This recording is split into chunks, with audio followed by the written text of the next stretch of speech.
तुमचं आमचं हक्काचं न्यूज चॅनल म्हणजे विश्व विशाल न्यूज चॅनल. आजच चॅनलला लाईक करा, शेअर करा आणि सबस्क्राईब करा. नमस्कार आणि स्वागत आहे आपल्या सर्वांचं विश्व विशाल न्यूज मध्ये. मी विशाल जगदाळे. खरं तर वेगवेगळे विषय घेऊन आपल्या समोर येत असतो आणि आज देखील एक वेगळा विषय घेऊन आपल्या समोर आलेलो आहे. खरं तर देशामध्ये लोकसभेच्या निवडणुका च्या तारखा जाहीर झालेल्या आहेत आणि धाराशिव मतदारसंघाच्या संदर्भामध्ये आपण आज चर्चा करणार आहोत. प्रभाकरजी लोंढे साहेब आपल्या बरोबर आहेत. ते खडतर प्रवासचे मुख्य संपादक आहेत. पत्रकारिता क्षेत्रामध्ये गेले 30 वर्ष झालं कार्यरत आहेत. त्याचबरोबर न्यू भारतीय टायगर सेनेच्या माध्यमातून त्यांनी सामाजिक कार्यामध्ये देखील सक्रिय असतात. सर, तुम्हाला काय वाटतं की उस्मानाबाद संघाची सध्या परिस्थिती काय आहे? कोणता उमेदवार तगडा वाटतोय? खरं तर समोर अजून उमेदवारच नाहीये. ओमराजे निंबाळकर यांची उमेदवारी जाहीर झालेली आहे. खरं तर पुढल्या पक्षाने अजून त्यांचा उमेदवार जाहीर केलेला नाही. तर धाराशिव उस्मानाबाद मतदारसंघाच्या संदर्भामध्ये आपण कशा पद्धतीने विश्लेषण कराल? आता सध्या परिस्थिती अशी आहे की भाजपाकड जी घबराट निर्माण झालेली आहे बर त्याच्याबद्दल ओमराजे निंबाळकर हे मूळ उद्धव बाळासाहेब ठाकरे यांचे उमेदवार आहेत ते. बरोबर. आणि या उमेदवाराच्या पुढं भाजपाचा उमेदवार देण्याची आजची परिस्थिती घबराट झाल्यामुळं त्यांची ताकदच नाही की ओमराजे निंबाळकरांच्या विरोधामध्ये उमेदवार कोणता द्यावा. जो उमेदवार देईल तो उमेदवार किमान 1,00,000-1,50,000 मताच्या फरकानं ओमराजे निंबाळकर निवडून येतील ही भीती आहे. आणि जर उमेदवार बारका दिला तर 2.5 ते 3 लाख मतानं ओमराजे निंबाळकर खासदार म्हणून धाराशिव मध्ये निवडून येतील अशी भीती भाजपाला आहे. म्हणून 15 दिवस अजून त्यांचा उमेदवार निश्चित झाला नाही. एवढी मोठी भीती आहे. आणि आज भारतामध्ये 420 आम्ही निवडून आणतो म्हणालेत ना, ते घाबरलेत की आमच्याकडे 420 माणसं निवडून येणार आहेत म्हणून घाबरून दुसऱ्या पक्षाला लोकांनी मतदान देऊ नये. का तर 420 इकडे येणार आहेत, आमचं मतदान वाया जाईल अशी भीती लोकांना वाटावी म्हणून ही 420 एकच गोष्ट 1000 वेळेस लाभाड बोलली की खरी वाटती. अशी परिस्थिती आज भाजप करते आणि भाजप जाणीवपूर्वक म्हणते आमचे 420 येणार आहेत, 420 येणार आहेत. 420 येणार नाही. 200चा सुद्धा आकडा खासदारकीला नरेंद्र मोदी पार करू शकत नाहीत कारण घाबरलेत ही लोक. बरोबर आहे. उस्मानाबाद लोकसभा मतदारसंघामध्ये ओमराजे निंबाळकर यांना टक्कर देईल असा उमेदवार कोण आहे असं आपल्याला वाटतं? माझ्या समोर एकही उमेदवार ओमराजे निंबाळकरला टक्कर देणारा नाही. जो दिला जाईल तो 100% 2 लाख रुपये मताच्या फरकाने पडला जाईल. म्हणजे ओमराजे निंबाळकर यांचा विजय निश्चित मानला जातोय का? निश्चित मानला जाईल. भाजपनं ही सीट गेली असं ग्राह्य धरावं. ओमराजे निंबाळकरांच्या जमेच्या बाजू काय आहेत असं आपल्याला वाटतं? जमेच्या बाजू अर्ध्या रात्री त्या माणसाला फोन करा, तुमचं संकट दूर करताय. तुम्हाला 10 लाख रुपये देणे ही माणसाची गरज नाही. माणसाच्या जीवावर आलेला प्रश्न कायमचा नष्ट करणे ही खरी जमेची बाजू आहे. आणि आज शेतकऱ्याला कशाची गरज आहे तर त्याचा फ्यूज जर गेला तर त्याचं पाणी बंद पडतंय, ऊस जळतंय, ते रात्री बसविण्याचं काम करते ते ओमराजे निंबाळकर. म्हणून ओमराजे निंबाळकर ही सर्वसामान्य जनतेतला उमेदवार आहे. कुणाच्या बी माणसावर साहेब खांद्यावर हात टाकून त्याची समस्या जाणून घेते त्याला म्हणायचं खासदार. आणि हेच खासदार मला वाटतंय भावी पिढीमध्ये तो केंद्रीय मंत्री सुद्धा होऊ शकताय. बर. अशी परिस्थिती आज धाराशिव जिल्ह्याची आहे. धाराशिव जिल्हा हा आज दुष्काळग्रस्त जिल्हा आहे. या दुष्काळग्रस्त जिल्ह्यामध्ये बाकीच्या लोकांनी कॅबिनेट मंत्री होते, खासदार होते, आमदार होते, केंद्रीय मंत्री होते. यांनी या 50 वर्षामध्ये या मतदारासाठी काय केलं? या मतदारासाठी काहीच न करता हा मतदार संघ सोडून गेले. 40 वर्ष मतदान आमचं घेतलं, दुसऱ्या तालुक्यात जाऊन उभारले, तिथं निवडून आले. पण उस्मानाबाद जिल्हा अजून बी पाण्यानं औद्योगिक क्षेत्रानं तरुण पोरावाच्या हाताला काम नाही. आज पोरं नोकऱ्यासाठी मरतात. नरेंद्र मोदी म्हणतात वर्षाला 2 कोटी नोकऱ्या आम्ही देणार. आज 10 वर्षामध्ये 20 कोटी नोकऱ्या ह्या तरुण पोरावाला का मिळाल्या नाहीत? हे सगळं लबाड बोलणारे नरेंद्र मोदी आहेत. मी तर म्हणतो त्यांना लबाड बोलण्याचा पुरस्कार या भारताच्या भारतरत्न लबाड बोलणारे पंतप्रधान म्हणून त्यांना पुरस्कार द्यावा.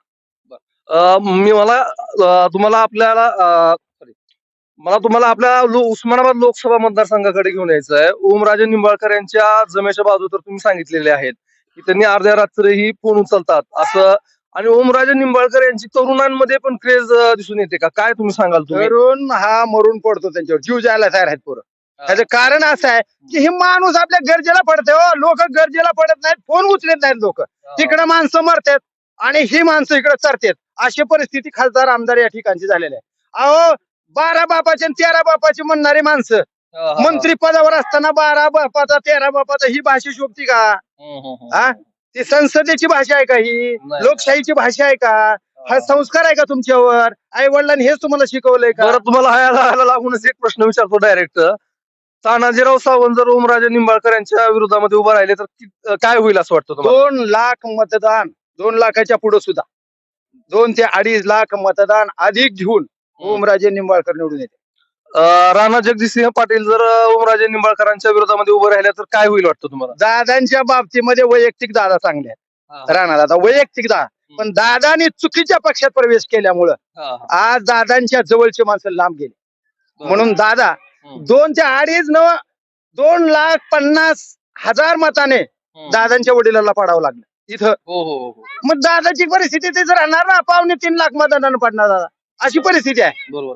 तर तिसऱ्या उमेदवाराची चर्चा अशी आहे की बसवराज पाटील यांनी उभं राहिले तर काय होईल? बसवराज पाटीलनं जेवढं खायचं तेवढं खाल्लं, फार मोठे झाले काँग्रेसमध्ये. काय कमी केलं होतं काँग्रेसनं? कॅबिनेट मंत्री, ग्रामविकास मंत्री, आणि आज काँग्रेसनं जे पाहिजे ती पद महाराष्ट्राचे कार्याध्यक्ष होते आपले प्रॉपर्टी टिकवून ठेवण्यासाठी. लोक जर दुसऱ्या पक्षात जात असेल तर दुसरा बी पक्ष सपोर्ट करीत नसते आणि बसवराज पाटील तेवढ्याच मतदानानं पडणार, कमी जास्त मतदानानं पडणार. आता चौथ्या उमेदवाराची चाचपणी चालू आहे की बिराजदार, तर त्यांच्या संदर्भामध्ये काय होईल असं वाटतं? बिराजदाराचं जिल्हाध्यक्ष पद राष्ट्रवादीमध्ये होतं. त्यांनी राष्ट्रवादीमध्ये सत्ता असताना सुद्धा काय काम केलं?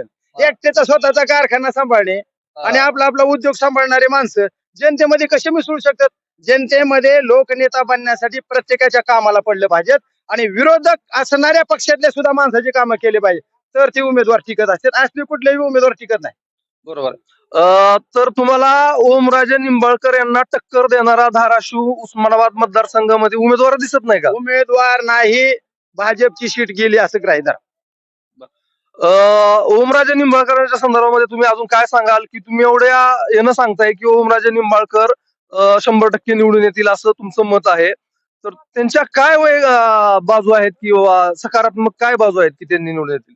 ओमराजे निंबाळकर प्रत्येक माणसाच्या गरजेला पडते आणि सगळ्यात इथं मला थोडस थांबावं असं वाटतंय. खरं तर ओमराजे निंबाळकर हे धाराशिव उस्मानाबाद मतदारसंघाचं असं व्यक्तिमत्व आहे की अगदी साहेब 1:30 वाजता त्यांना फोन केला तर ते उचलतात, हे मान्यच आहे. आणि एक सांगतो, आता तर काय झालंय. बरं, मला एक सांगा की तुमचा अनुभव आहे पत्रकारिता क्षेत्रामधला, सामाजिक क्षेत्रामधला 30 वर्षाचा, तर ओमराजे निंबाळकरांना हे सगळं कसं त्यांना जमत असेल बरं? किंवा एवढा मोठा मतदारसंघ आहे आणि प्रत्येक व्यक्तीचा फोन उचलून त्या माणसाची समस्या सोडवतात, तर हे त्यांना कसं जमत असेल? याच्याबद्दल काय सांगा. झालं माहितीये का, आज हा आपला जिल्हा जे आहे ना, तो जिल्हा एक मागासलेला जिल्हा आहे आणि ह्या माणसाला माणसाळलेल्या माणसाची गरज आहे. आपल्या भाषेमध्ये, मायबोली भाषेमध्ये बोलून आपले माणसं जिंकण्याची ताकद त्या माणसाकडे आहे. काही लोक जे स्टँडर्ड वागतात ना, ती लोक माणसाला भेटतच नाही, तर अशा माणसाची गरज नाही असं म्हणतात. तुम्ही काही देऊ नका, पण आपल्या माणसाला